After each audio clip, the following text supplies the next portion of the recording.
Welcome into the Bobby Carpenter Show, and it is Wednesday. And as always, even though Pat, our producer, sometimes forgets to see who the guest was, I said Wednesdays are for AJ, and unless he is in a foreign country, there it is. There he is. I heard him coming. Like just out of nowhere, the hawk just appeared.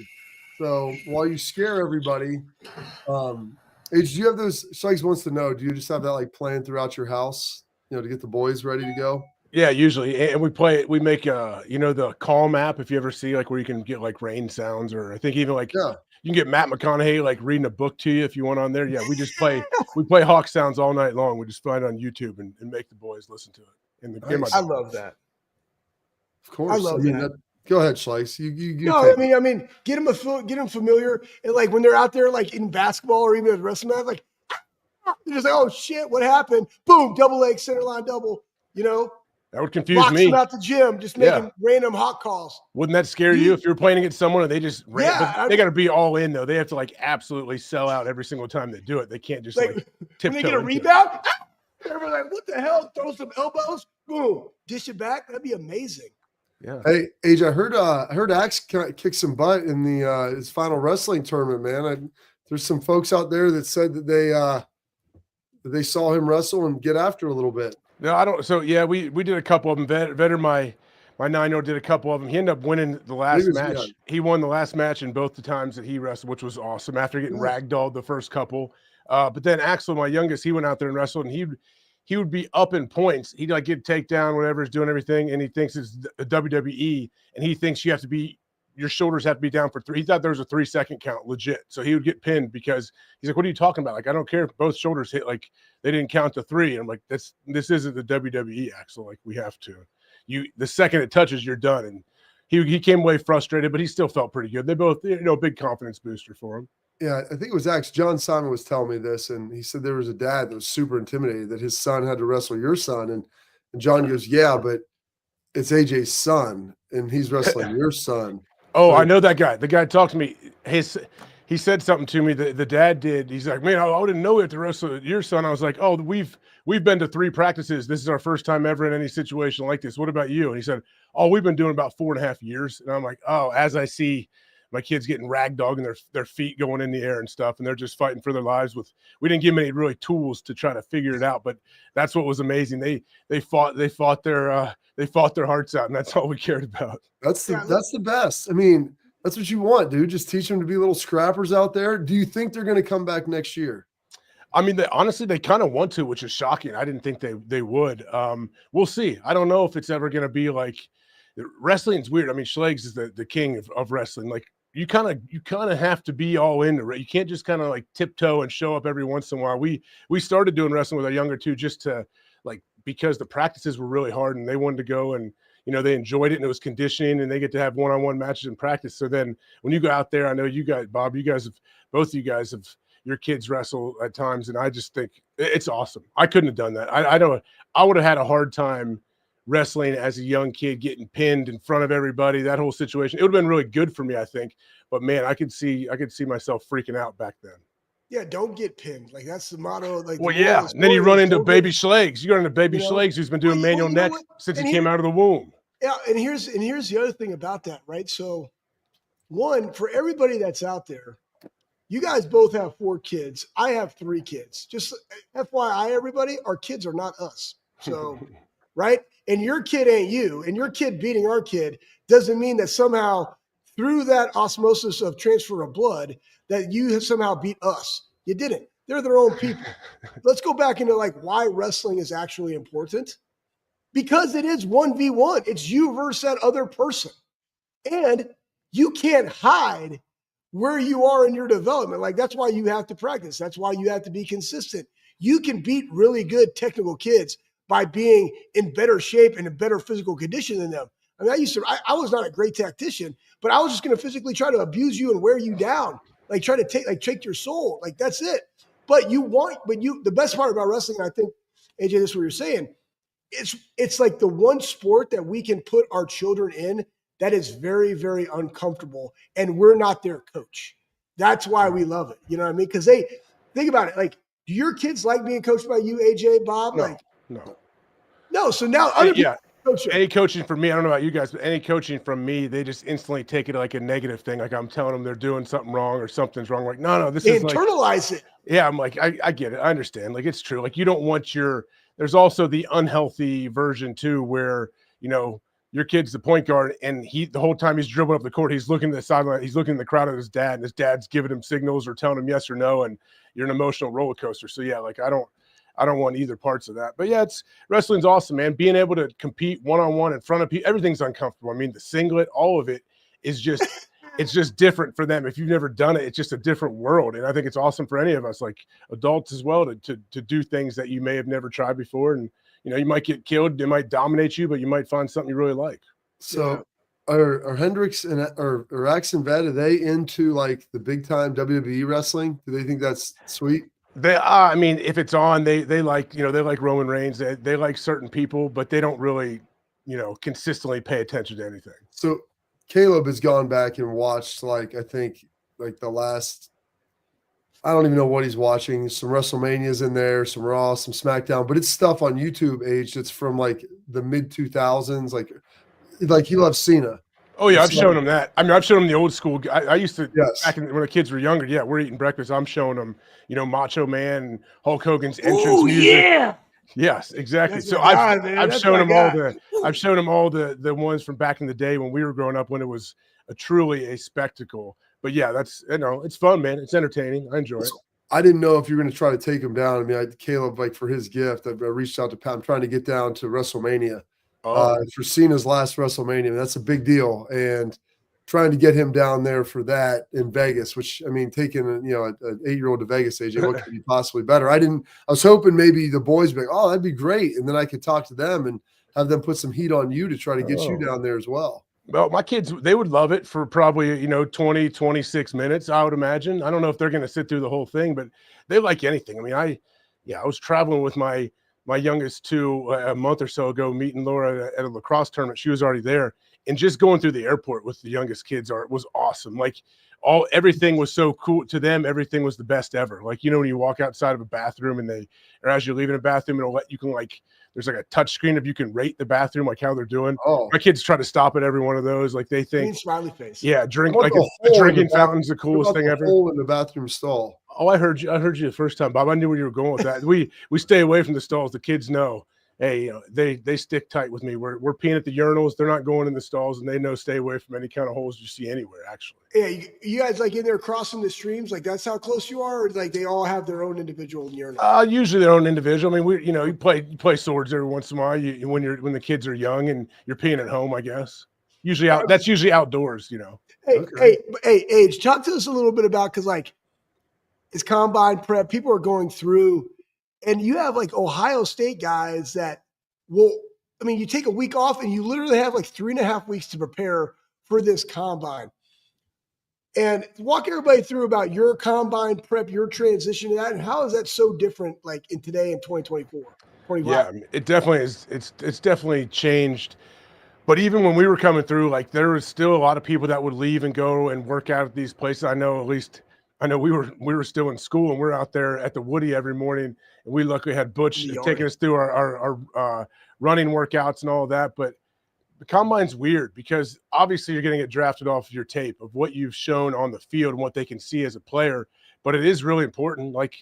Some positions more than others, but your 40 is very important. I think your 225 bench, coaches don't really care about that. But there's definitely things they want to see you change your speed, your change of direction, all of that. And they definitely want to talk to you and get to know you as a person, see what kind of character you have. But I loved I loved obviously working out with you guys leading up to the combine. I went out and I did a thing at Houston. I stayed for 3 days to get the experience. And there was a group of people doing it. And the place I worked out was awesome. It was really good. But then you work out 2 or 3 times a day. They give you food, but then you stay in a little apartment. I think I had a roommate for and I lasted 2.5 days, I think. I was like, that's enough. I get it. I understand. I like it. But it was just weird being away from home and living in an apartment. I was like, no, I'm still in school. I'm taking class. I'd rather live in my college house and I still have the discipline where I'm going to get up and still do all the work. Well, that's the main thing is, guys, I got to get focused to leave the train. I'm train with guys you don't know at a place you've never been with a trainer you've never worked with. The focus is like, dude, can you get your butt out of bed when they're not forcing you to get yourself out of bed and then train hard? And thankfully, like, getting to train with you guys, the three of us, like, you got intrinsic motivators right there with you and guys you can compete with that know you and how to go back and forth. Talk about your experience though at the combine. Did you have a roommate at the combine, AJ, or was that me that had the single room? I think so. Yeah, I did have a roommate at the combine. You had the single room. Yeah, they knew you did not. Yeah, I remember coming out and talking to you and you're like, hey, did you? We mentioned something about roommates or whatever. And you're like, no, I don't have a roommate. What did you guys got roommates? I'm like, no, are you kidding me, Bob? And I remember talking. I was like, I'm coming by your room, taking a nap, Bob. I'm going to lock you out. Like it's. I think we did do that. I think we did do that. Super normal. Where'd you go? I went over to Bob's room and took a nap at break for lunch. I'm sure coaches and GMs would love to hear that. Okay. Oh yeah, that's good. You guys. Hey, what was your best question you got about Bobby Carpenter at the combine? Because we were talking about like the combine is for coaches to get to know you, but it's also to see like how you're going to respond to like questions about teammates, right? Like people don't understand. They want to know you. They want to understand you. Like they want to see your personality. But like, did you get any good questions about a Bobby Carpenter while you were at the combine? I mean, I definitely, because a lot of the people at the combine had either played with Bobby's dad or coached Bobby's dad, or they were in the front office wherever Bobby's dad was. So people definitely talked about it, but I didn't get any like specifics. Like, hey, what's the deal with this guy, with this big old giant walking around the combine, just bigger than everybody, faster than everybody. I'm sure watching, I guess all three of us, we were big too. I mean, I was 248. Schlegs, weren't you 250? I was 250. 250. Bob, weren't you like 255, Bob? Yeah. No, 265. No, 55 of the combine. Yeah, like we were. I know. I was chugging water before my weigh-in because I thought like I needed to be heavier, and then all of a sudden, people were like, "Geez, what are you guys doing over there?" Like, I don't know. We thought we had to be big. We were 248, 251, and 255 linebacker. Oh my gosh, what the hell were we doing? The best ever I remember is the Saints had us in order when AJ, me, and then Schlegs. And so I'm walking in to meet with the Saints. Like I know Sean Payton now, and he's a friend. He had Joe Vitt there. I remember walking out of there, and AJ's walking, and I'm walking, he's walking out, and he's like, "Have fun with this guy." And I walk in there, he just sat down, and he was like, "All right, so what's the deal with you guys?" Like, I don't know. What do you mean? Like, you Ohio State guys, we drafted C. Grant here. His knee was busted up. He could never play for us. Not that tough, And I'm like, okay, like I don't know what you want me to tell you. Like, I'm sorry for taking him. Like, I'm sorry he got hurt. And then he goes, yeah, we just had your boy Hawk in here. And he said he carried you for the last three and a half years. Like, without him, like, you would have been nothing. Like, I don't know. So I kind of respectfully disagree. He would say, he's like, well, he did. I mean, we got it on tape. I'm filming it right here. It's like an interrogation. It's like an interrogation when they split you up and get you to turn on each other. And you gave me like the heads up a little bit because you're like, have fun with this guy. So I'm like, dude, first I was like, I know the guy. He's not going to say that. Second of all, even if he did, I'm like, I'm not going to sit here and what do you mean, bash my teammate? That's not how it's going to work. And then I'm walking out and literally Schlegs is walking in. I'm like, don't believe anything that comes out. Just go for it, And it's wild because I got a couple of those like back and forth, just wanting you to address stuff about your teammates. Yeah, it's always safe to never, no matter what happens, if your teammate legit is on trial for murder, be like, you know what? I don't really know all sides of the story. I'll have to figure it out later. I don't know. Let the justice system play out in this situation. But then you never should tear a teammate down. But I do remember, Bob, it was Saban was coaching with the Dolphins, and I came in after both of you guys. It went like Schlegs, Bob, me, I think, for those 15-minute meetings. And I remember Saban sitting there, and his defense.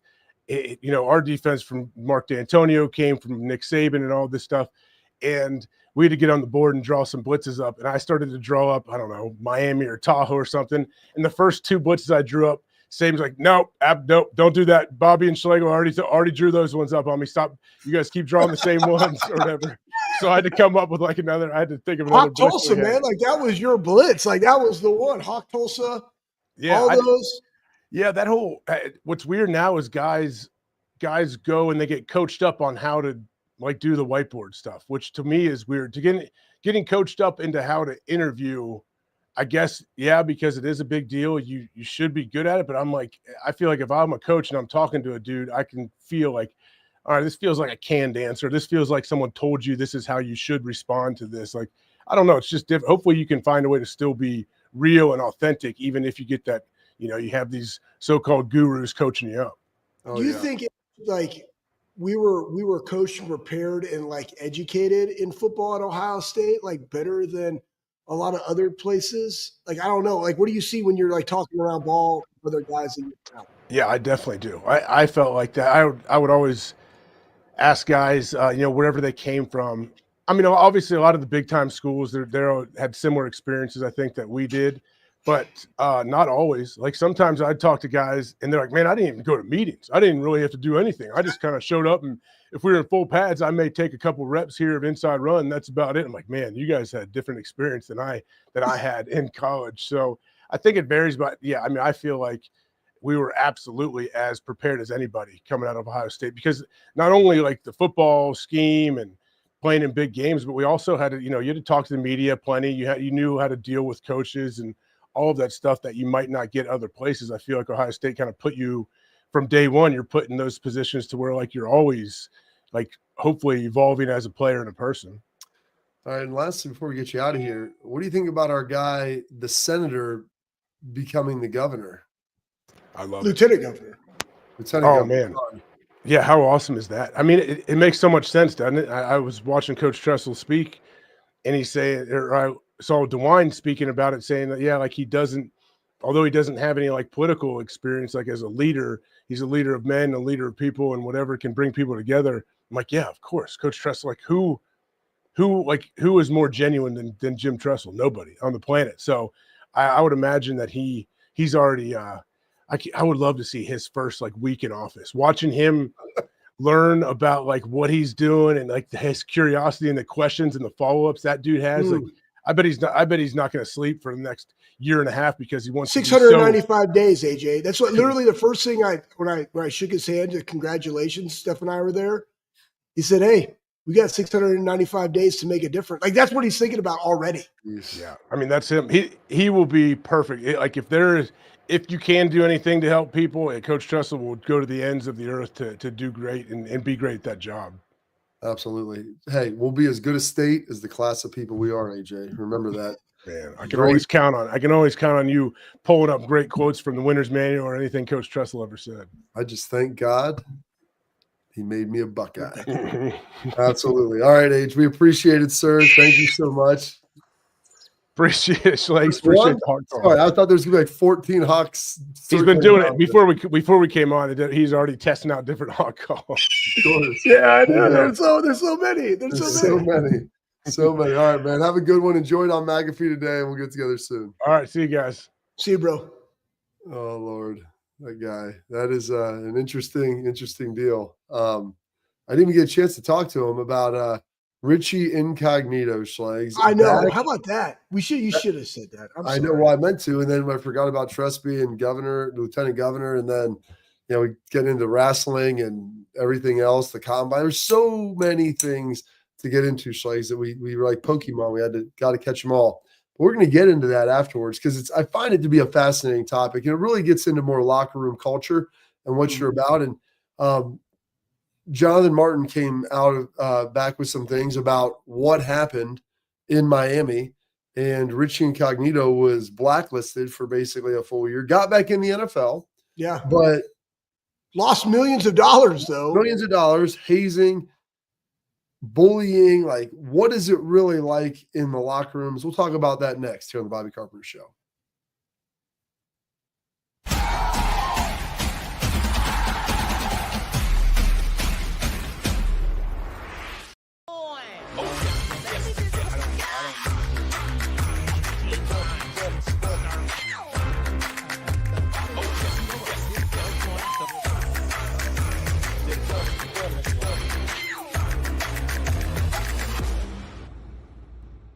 The Big Play Sports Network.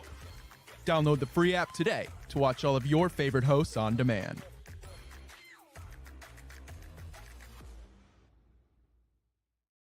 I'm Garage Beer, and this is Bobby Carpenter. Garage Beer. Beer-flavored beer. Beef with an F? Okay, my bad. It's crisp and cool, and it doesn't taste like I'm Bobby Carpenter. I drink in garages because my wife says I don't belong inside. If you like a cold breeze on your bag, drink garage beer. It's American, and so can you. Garage beer, beer-flavored beer.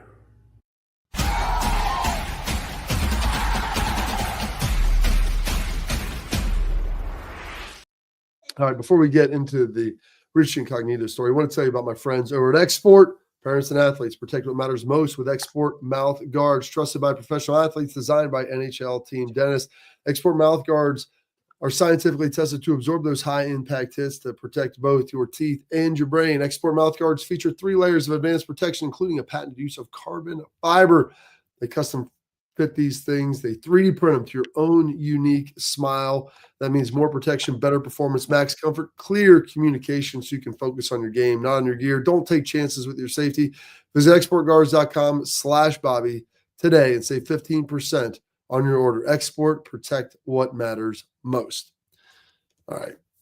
So here is all this, like, so this happened. I want to say I had looked this up with Richie Incognito earlier this morning. I'm trying to think what year. I think this was 2014 that a lot of this went down, if I'm not mistaken. Okay. Maybe 2013. I had it all pulled up. Let me dive back in there, Schleiks, to see this. But essentially what happened is Jonathan Martin was drafted by the Dolphins. And he came out of Stanford. I think he was a second-round draft pick to play tackle. Now, Stanford. Dolphins had a pretty strong culture in that offensive line room. They were a very close-knit group. So he comes in there, and he's a rookie. And this transpired, it would have been 2013. So year after I get done playing. And all full disclosure, I played with the Dolphins for about 6 games in 2010. And so I think Richie was down there then, if I'm not mistaken. Yes, that was his first year in Miami. And then also I played against him when he was in St. Louis. Richie Incognito, really good guard in the NFL. Nebraska guy. Dude you love to play with, hated playing against. If he's your guy, he's your a-hole, Schleigs, and you love him, and he's physical, and he is tough as nails. And, dude, you want everything about him. If he's not, dude, he's the guy that's hitting you late, like giving you a little something at the end of the play. Like if you get in a fight, he's going to knock the dude out for you. And so down there too, he's got Pouncey, they've got John Jerry, and like these guys are kind of co-conspirators with him in this. But I guess Richie Incognito ends up getting suspended from the Dolphins. He ends up getting cut. So he misses 8 games in 2013, misses all of the 2014 season. Meanwhile, in 2012, the year before, he was a Pro Bowler. Yeah. So like this is Pro Bowl season. Then when he gets picked back up, he makes 3 straight Pro Bowls with the Bills. So like really, this is the prime of his career.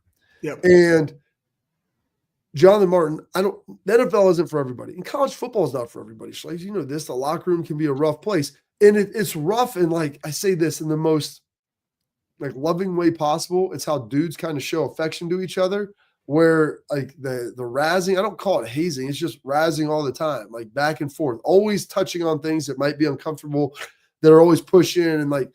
And usually when guys like it's starting to go too far, like, all right, we'll back off. Or it's like, hey, nothing's off limits and you want to come back at me, we're fine. But like, there's never any severity to it. Like nobody's ever serious about it. And so I guess Jonathan Martin came out and said he never felt like he was bullied now. And, you know, he never went and told anybody. It was his mom is the one who went to Adam Schefter. And he had a voicemail that's from Rich Incognito. And full disclosure, that voicemail, a lot of profanity and some racial epithets throughout. And so people wanted to paint him as a bully and a racist. And then you have a couple of black guys on his team come out and defend him. And like Richie Incognito might be a lot of things, but I don't think he's a racist. And I don't think one of the Pouncey brothers, John Jerry, Cameron Wake, dudes who I played with down there would have defended him if he was. So like when you look through all that and see it all, like they kind of railroaded him. They pushed a narrative and Richie was pissed. And people were like, why is he mad? He played like 6-7 years after that. Well, because he lost a year and a half of his prime, lost a lot of money and the opportunity to continue to play. And I guess most people Schlegs can't understand what a locker room is like because they've never been in one. And I don't blame them for that. It's really difficult to understand and to explain to people because most people will look at you like and give you that side eye, like, what? Like, that's what you guys say to each other in there? That's how that goes? I'm like, yeah, these guys are my best friends. And they say that to me and I say that to them. And we make fun of religion, race, ethnicity, like everything. Nothing is off limits. And about nothing of it's really true either. And it's just all going at each other a lot of the time. But if one of those guys needed you, they could call you and you could do anything for them at any given time. And so there's a lot that went into that. And I tried to outline it and paint it with a big, broad brush, Schlegs. And we're getting up against it. So what I'm going to do, we're going to take a quick break. I want you to collect your thoughts. And I want you to come back and give me your take a little bit on this. But then upon like locker room building culture within a team, within position groups, locker rooms, and how that works. And just that trust element and factor that all of how important that is to have a successful group and a successful team.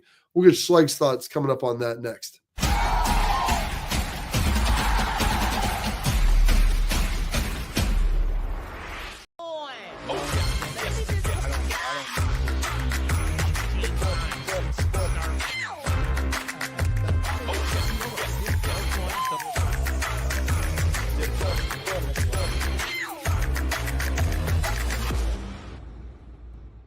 The Big Play Sports Network. Download the free app today to watch all of your favorite hosts on demand.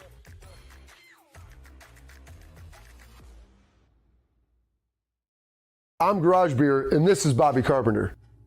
Garage Beer. Beer flavored beer. Beef with an F? Okay, my bad. It's crisp and cool, and it doesn't taste like... I'm Bobby Carpenter. I drink in garages because my wife says I don't belong inside. If you like a cold breeze on your bag, drink Garage Beer. It's American, and so can you. Garage Beer. Beer flavored beer.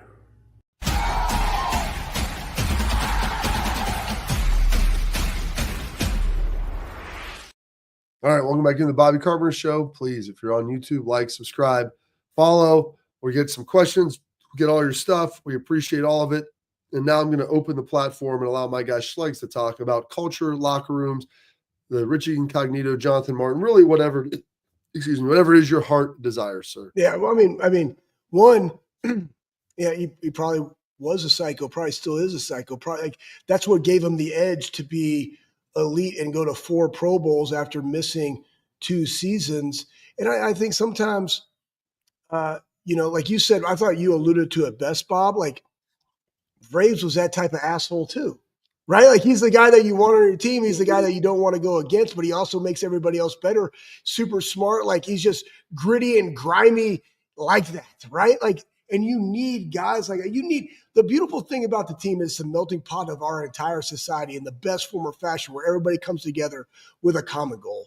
Like that's why sports are so important. That's why I tell parents to have your kids play multiple sports. That way they're not always the best at that sport. They got to learn how to train and how to deal and how to interact with all different types of coaches, all different types of teammates. Like that's what really where the development happens. And so you look at this, to me, it's very time sensitive as where we were in a society and also people trying to create a story as opposed to this is how it should happen.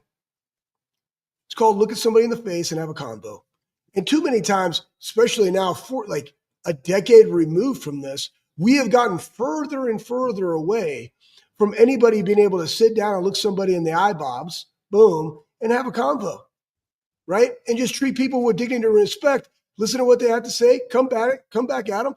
And if you don't agree, fine, we can move on. We're still going to be teammates. We're going to still do this thing and try to win a championship. And that's how you move on. Now let's talk fast forward and what I think Ryan does such a great job in the locker room and how it is. Like normally in a locker room, right, you sit in position groups or in proximity around other people, but you might have tight ends that are close to each other that are also mixed in with linebackers. Like the thing is in the how you place your locker room, because ours, like I remember ours was by numerical order when we played, Bob. Yeah. So you guys were in the 40s. I was in the 50. I was right next to With Tim that, Anderson. so like what's interesting about that is a lot of times numerical order breeds like clustering by position a little bit too, where like your O linemen are all ineligible. So they're there, like the linebackers were 40s, 50s, like 30s. Like, so it's numerical, but it was a little bit positionary as well with some integration. Yep. And having that open lock, like why I like the open locker room is because you can go over and you can talk to other people. And again, we're all in this together, but that's where the magic happens. Like if you look at college football, why have they gone to where everything is in the building? And even in the NFL now with their model of, I mean, how we built a $170 million facility in Jacksonville. Why is that? Because the more the guys are in the building, the more they have the ability to train and to recover, to make sure they're at max capacity. Also, be around ball, be around their coaches, be around the other guys in the room. And the beauty of what I think of the locker room, this stems from a cultural thing, is the competitive excellence aspect of it, where we can be teammates and then we can also be competing with each other to be the starter, good versus good. Like that's healthy. Like some people, they wither from that because they want to say, hey, it's gifted to me. I am that guy. And that's how I operate. And I'm always like, no, go take it. Make sure that everybody knows that you are that guy. How do you do that? I'll prepare them. I'll take, be more disciplined in how your diet is. Be more disciplined in how you take care of your body. Be more disciplined in the weight room. But also bring them along too, because when you do that, you're sharpening each other, but you're also sharpening yourself so you can handle it. There's a fine line in that. That's why I think the locker room is such a beautiful melting pot of everybody involved.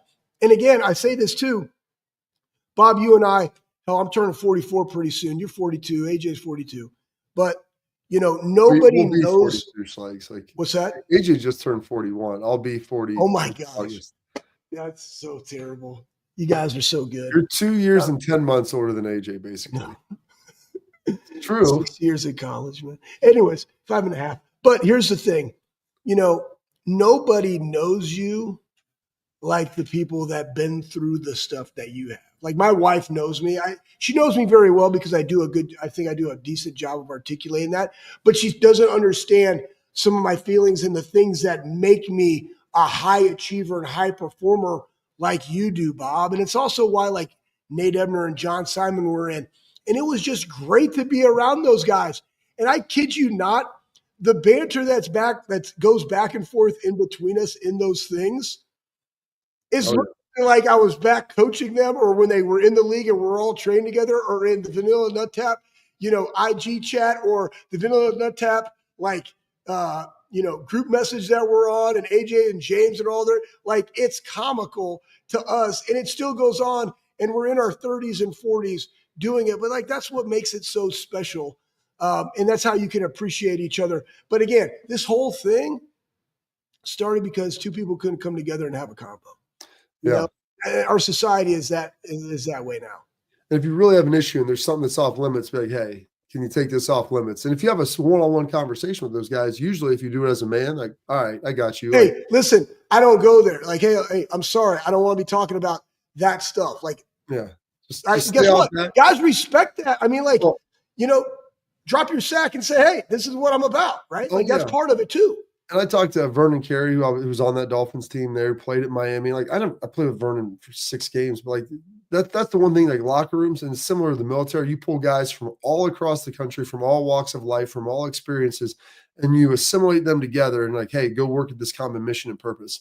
And so like, as you get to know guys on levels that most people don't, because you spend so much time in the shared sacrifice together, you get to feel and understand all of those things. And that's the beauty of it. And yeah, it goes too far for normal people. And there's times where it goes too far for the players. And that's when those conversations need to happen. That trust needs to be a big part of it. And so it didn't happen here. And now Jonathan Martin's coming out and saying, yeah, I should have handled it differently. And I shouldn't let my mom get involved. And people push this bullying narrative. I mean, dude, you're talking about grown men that are 300 plus pounds that are they play a combative sport. Like I told you, there's no bullying in that. Like, dudes get after it. And you know what? If you're getting bullied, you just have a fight.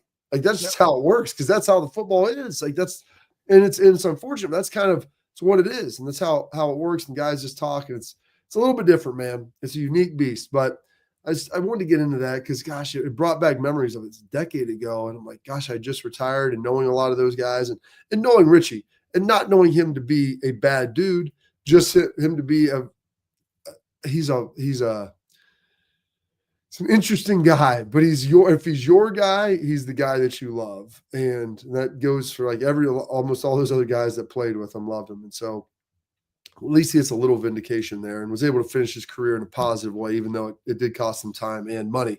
All right, coming up next, we've got some news, Slags, about the top coaches in college football. New lists are always out. And Ryan Day, when he started, he was way near the top. He may have drifted back down a little bit. Where is he at now? We'll find out next here on the Bobby Carpenter Show.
All right, welcome back to the Bobby Carpenter Show. We got our headlines here, and everybody's always putting out lists. We got some downtime in college football. So if you're not talking about the combine and you're talking about pro days and the draft, you got list season, Schlags. And our guy, Andy Staples, who's been on the show with us from On 3, him and Ari Wasserman do a lot of stuff together, who was just with us, I believe, last week or the week before. I think that was last week. He had his list of the top 25 college football coaches. You had Kirby Smart, Ryan Day, Dabo Swinney. The only three coaches currently that have won national championships, Dabo's won 2, Kirby's won 2, Ryan has won 1, followed by Sark and Marcus, with Dan Lanning sitting there outside at 6th. James Franklin, Brian Kelly, Kalen DeBoer, and Lane Kiffin. And when you see that, Schlags, you feel like that's appropriately ranked for Ryan? Yeah, I mean, Kirby's obviously won the most. He's won, 2 national championships, right? Yeah, him and Dabo each have 2. Both have 2. Yeah. So, those are the 3 head coaches that have won it. I mean, you look at Ryan Day's overall winning percentage is better than all of them. I think it's appropriate. I think Ryan doesn't care. Nobody really cares because guess what, man? It's short-lived. You were national champions in 24. What are you going to do in 25? It's all about the here and now and the present. And how are you going to get this program that just lost a lot of starters, a lot of great talent? How are you going to get them back to the apex of college football in 2025? So I think where those guys are is appropriate. You look at what Clemson was able to do this year and go back and win the ACC and the longevity that Dabo has had at Clemson. I understand that. I understand Stark. I see what Marcus has done. I like Dan Lanning a lot. James Franklin. But then you go in, it's like, what is really Brian? Like, it's the rest of the order that goes in. Because you talk about top 25 college football coaches, like then there's Dion. Like I'm looking at Dion. So like you look at Dion and what he was even able to do at a Colorado program that won 1 game, to where I think I heard it on Bishop and Friends, to where Colorado had the 10th most eyeballs on college football games in the country. That's a lot of that is Deion Sanders. How is he not higher? And what are we ranking these on? Are we ranking it on simply because of what they've done in their career? Are we doing it based upon what they've done lately? Are we doing it upon how good they are as a coach? Right? Like there's a lot of things. I think Matt Campbell does a phenomenal job of getting the most out of an Iowa State developmental type of program. And I say developmental program, guys, like I would say when you look at the list on the left going down to probably 10 or 11, like those are places to where you have enough to where you can recruit the best of the best. But the IUs of the world, the Brett Bielema has done a phenomenal job there. Kansas State is always kind of in the mix. Kirk Ferentz, like I don't know if he underachieves or overachieves or what's the status quo there, but a lot of longevity. But the rest of those programs, Bob, are developmental places. Michigan should not be a developmental place. Like, they are a blue blood. They should be able to recruit the right guys to always be sustainable at the top level. But once you go through like 10 to 15 teams, all those outlooks are like, I got to always press my guys to get the max out of them to have those type of seasons and runs. Then I got to keep them healthy at the end. Versus the top 10 always can have depth and replace and reload because of the talent acquisition, because of the brand and the NIL money that they have. Yeah, I think Sherman Moore with what he's done is probably a little too high. But I do think Dion, he has a small body of work, but he was really good. And he's taken a terrible program to be on the cusp of winning a Big 12. Guys, they had one winning season in like 18 years. Oh, they were something bad. Like that. It was like then 10. they went 4-8, and then they went whatever this year and like had an opportunity to like finish strong. But that was all him. So it's like, how much, like, what does the head coach how does the head coach actually move the needle for the program? That's why I was like, Dion moves the needle for Colorado more so than a Brian Kelly does at an LSU, in my opinion. All right. That's it for that. That's it for our headlines. We got Tailgate Talk brought to you by our friends at Real Truck. So get your questions ready. And a little nugget out here from one of the guys who partners with Real Truck as well. Or Cardale Jones might have something that he's interested in. We'll tell you what that is next on the Bobby Carpenter Show.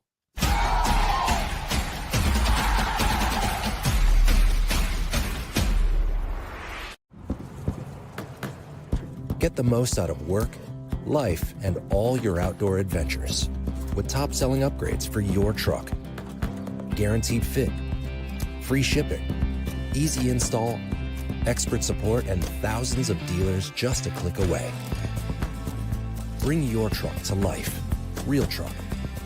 Upgrade today and save between $50 and $400 on select Real Truck products. Visit realtruck.com/specials.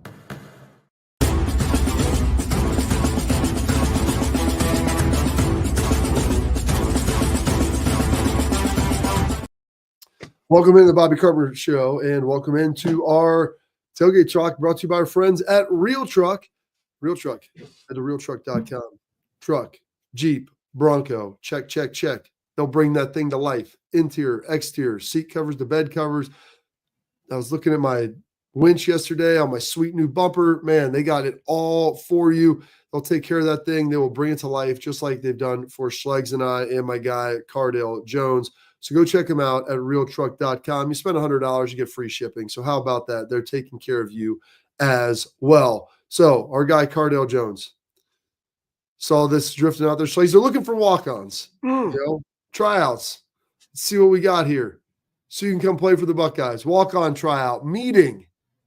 What are the requirements to enter the meeting? You must be enrolled on OSU main campus as a full-time student with the class schedule and cumulative GPA printed to verify. No exceptions. Be Thursday, February 27th. So it's coming up, Schlegs. It's right here. It's on the come up. Is that before it's the day we leave for the cruise. So you're not going to be able to go to that either. 5:45 at the Woody Hayes. If you can't attend the meeting, you can't try out. Cardale was going to consider doing that until he saw the no exceptions after that GPA. Because Schlegs, we know that he didn't come here to play school. No doubt. And honestly, if I was doing a walk-on tryout, I'd have made it 5:45 a.m. Oh, yeah. Just to see how invested are you? You know what I mean? Like, it's before all classes, right? So make it as early as possible. And again, I'm happy that they did that. Like, Nate Ebner walked on to Ohio State. Yeah. Like, there's a lot of great guys. Xavier Johnson in the NFL. Walked on at Ohio State. Like, there's a lot of guys. Rosinski right now and Patrick Gerd and like all these guys that were in there, walk-ons. Man, there's some other ones that are escaping my mind that I was able to train. And I love the walk-on mentality because why? Like, they're there to like literally serve and compete and get better. And like some of their development is just astronomical because they never had that type of training. And then you put them in against the best of the best and competitive excellence happens. Like, they just continue to get better and they just want to add value.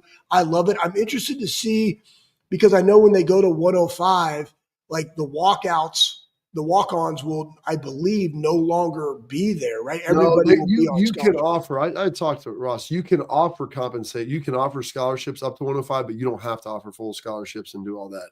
Like there's no requirements, so they can still have walk-ons. You just can't go plus 105 anymore. Okay. They're still trying to work through some of that because I guess there is some gray and ambiguity in there as well. And the reason that we mention that, everybody, is because like right now there might be 120 guys on the team. Yeah. Think about that. 105 scholarship athletes, no walk-ons. You just lost 15 people. And 15 bodies allows you to do a lot of different things from a scout team perspective, multiple huddle perspective, while reducing the volume on the guys that are going to be taking meaningful reps in the games. Like, losing 15 people is a lot. In the NFL, you go from 90 to 70, right? With a 53-man active roster, 45 on active on game day, but 70 at practice. So in college football, you go from 120 to 105. That's 15. It means a lot. Coach is going to have to flip the script and figure that out in some kind of capacity. Here's a question from Lunatic Fringe. Do we lose Mylan Graham and Jelani Thurman in the spring portal? Seems like both rooms are jam-packed with talent. It's a really good question. We talked a little bit about Mylan yesterday. Mylan's an elite talent. There are times I watched him at practice where I didn't know if I wasn't really paying attention, if that was like Carnell Tate or Jeremiah Smith or Mylan Graham. Like he's the physical body type. Like he's big. He's maybe not quite as muscular as JJ, but a little bigger than Carnell. But like you watch him run, like he's got it all. And if he's got it, like Heartline will make sure those guys play. If you deserve to be on the field, he will get you on the field. He will make sure that you're going to be developed in a big way. Jelani Thurman, I'm excited for him to take the next step. And it's something that he's got to do. Yeah. All right. You got Will Kazmarek. You brought my man in from Purdue. I can't think of his name right now. You still got Bennett Christensen there. That's Max Clare, by the way. Max Clare. Max Eclair. I think you said you love a good chocolate eclair, like so. Max Eclair. And then they brought in Roberts out of the high school kid out of Oklahoma. So they've got like 5 scholarship tight ends. Jelani is the most talented of all of them. Like he's the one dude, Schlaze, that can kind of do everything and do it all at a high level. He can block if he wants. He can run routes. He can do this. It's going to be the function for him of like leveling up, as the kids say, taking it to that next level. And you got a chance to work with him. He's got all the ability in the world. And you see flashes of it with young guys. It's just always that consistency piece. Yeah, and that's the thing, right? That's why you have the winners. That's why you have the spring. When you bring somebody in, you know, Will was like a hungry guy. Like, I mean, I very vividly remember, like, after we were done working out, I happened to be there like on a Saturday, and like there's like Will, like in there, like hitting stuff, you know, and like I was like, "What are you doing?" He's like, "Taking my vitamins." I'm like, "Boom!" I just dapped him up and I left. But like that's what you want. So it's, again, a lot of this stuff is like mindset, it's development, it's age, it's like your craft, like all these different things. And the most rewarding part of coaching and where your thoughts are consumed is, how do I move the needle for that athlete to take the necessary steps to maximize his genetic potential? Because to your point, he has the highest ceiling of everybody, but it's how do I get there? Right. And that's what you want to see. And it's completely on him to be able to do it. And again, us as the outside looking in, we root for guys like that. Like that's what you want. Like you want to see everybody's max potential come out. Well, because you know his potential is incredibly high. And so that's what you love, is to watch any coach. You love watching your dude become as good as they can potentially be, reaching their full genetic potential. We had one yesterday about CJ Hicks, and I'm gonna save that for tomorrow because I think that's a bigger conversation. We don't have ton of time, but Don Shimmick put this out here. Which walk-on did you respect or enjoy playing with the most? I'm gonna go first with this one.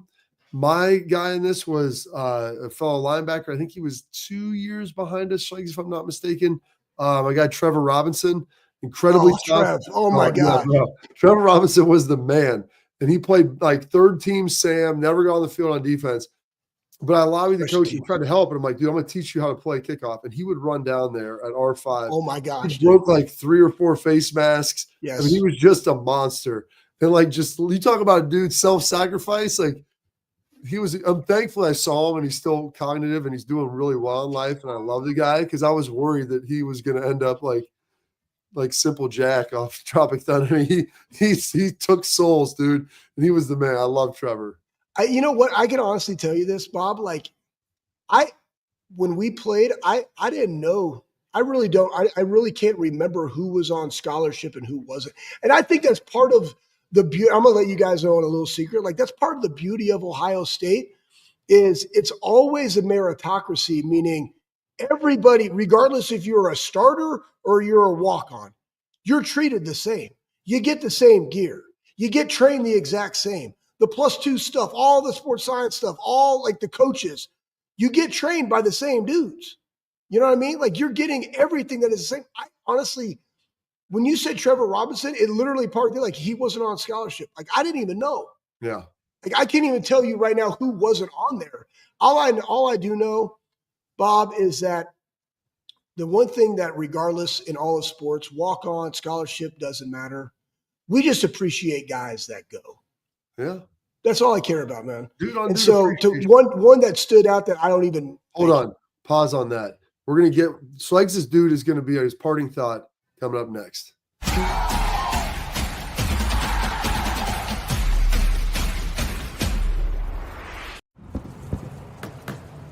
Get the most out of work, life, and all your outdoor adventures with top-selling upgrades for your truck. Guaranteed fit, free shipping, easy install, expert support, and thousands of dealers just a click away. Bring your truck to life. Real Truck.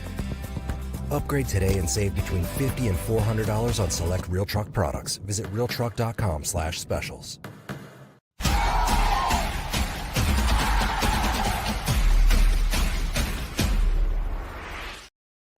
All right. Sleggs just put in the chat, who are our walk-ons? Yeah, I don't even know. Like, you want me to get my guy, like, to be able to I talk thought you were about going to give somebody. I said the one guy, and then I was like, all right. And I don't even know. Like, I don't even know. It's because I've hit so many people. I would say this. Like, I don't know. You know who was a walk-on? One of the guys. I do not. Was John Conroy a walk-on? Conroy was, but how about your roommate? Yeah. Yes. Yes. Okay. You know who I know that's with. where you wanted to go. So, I would say this. Like John Conroy just happened. One, I saw him at Tress's deal. Yeah. But you guys got to understand, like, John Conroy. I didn't even know that he was one. But I will say this. Our Thursdays practices, Bob will allude to understands this. We were in shells. We were in shoulder pads and helmets. And it was an abusive practice because I wanted to get the feel. So if we ran Alaska Magic and I didn't have pants on, it didn't matter. We were in full pads. I was going to blow shit up because I want to feel the game speed because it's the third practice of the week. That's when I felt like I had everything dialed in. I wanted the timing. I wanted this. Like, those guys meant a lot. And like to be able to come out, give us their effort as we gave our effort to prepare us for the game, regardless if they were a walk-on or not, I don't even know. I just always appreciated our scout team offensive line. So if they were on there, I was trying to get their face mask because I wanted to be ready for Saturdays. So I applaud all of them. But I saw John the other day. He looks good. Face is thin. Look buttoned up. Ready to go. Deepest voice around. Him and Trevor Robinson, two deepest voices you ever meet. So deep. Great Buckeyes, great walk-ons, phenomenal dudes. I think Trev actually got a scholarship his last year because Tress is a great guy. Either way, that's it for today's show. We'll talk to you tomorrow on the Bobby Carpenter Show.